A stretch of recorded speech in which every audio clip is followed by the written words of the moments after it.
But I just want to go across to Sachin and get a perspective on you know on gems and jewelry, on diamond business, and also the broader luxury market, right? I mean, India is very different to what we see of some of the other revenge consumption markets, if I can. But how has you know, it's a tough business to move online. It's a tough business to shift in with, and spend value on. So how, Sachin, what are you seeing Indian consumers do? What is the shift in behavior you're seeing on gems jewelry? This is the time that they stop that up. Thanks, Anurag. Actually, if I were to sort of comprehend my thoughts, a lot has been said by Girish, Anshu, Ritesh, Ajay, and it's just that I could cut off their category and put gems and jewelry. Perhaps the consumer sentiment is pretty much similar, and I think that's the reality. Now, just to add to all the stuff that has been shared around, the smaller markets doing better than the bigger markets and all of that.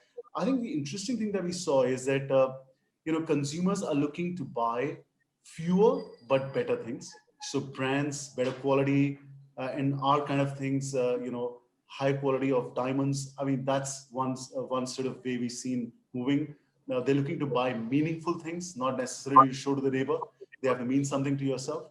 And I think I've not come across one consumer, and actually no one I've come across post-COVID times who's not come to really realize what are the things that matter. Actually, what are the relationships that matter? And there is a sense of genuinity to sort of express gratitude or really feel inside what you feel for the other person. So there's a lot of genuinity in the purchase. And I can tell you in the gems and jewelry business, at times it was all a lot to do with, expressing to the outer world. Now it's moved a little more internalization. That's happening. There's also a sensibility of sustainability, which earlier was not even a subject of discussion. I mean, we have a large-scale operation of a brand called Forever Mark in India, and Forever Mark comes with an entire integrity promise that these are responsibly sourced. And I can tell you that the responsibly sourced subject was there, but it's been looked now up to. So I think that's a phenomenal shift as well. Now, another thing another area of deep diving into our category of gems and jewelry, you would agree to me that pretty much, without bifurcating an Indian consumer from economic perspective or which geography he comes from, all of us have a family doctor, and we had a family jeweler, yeah.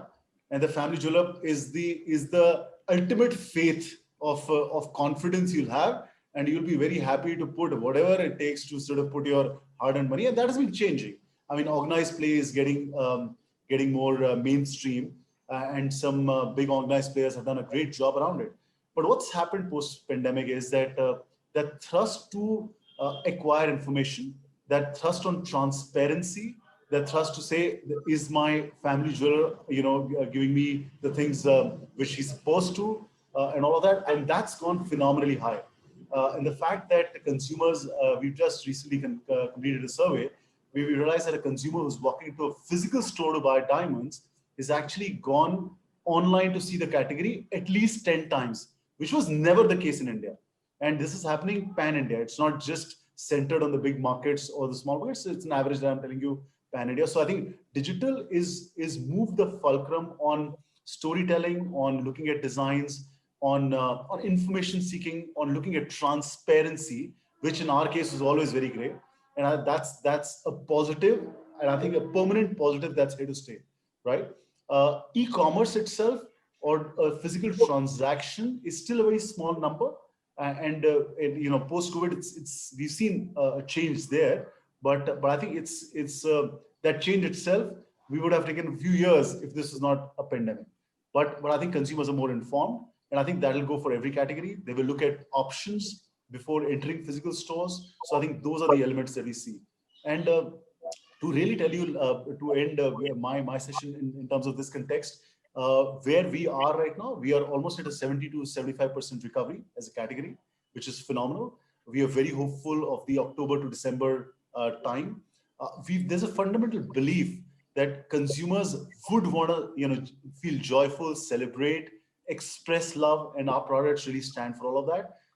And we're seeing a fair amount of comeback. Now, things that are changing are that if we people in our business who are close to the consumer, who can understand what's happening in their minds in forms of a design change. So elaborate, crazy pieces are out of the question. You're looking at more simplicity is the way of life.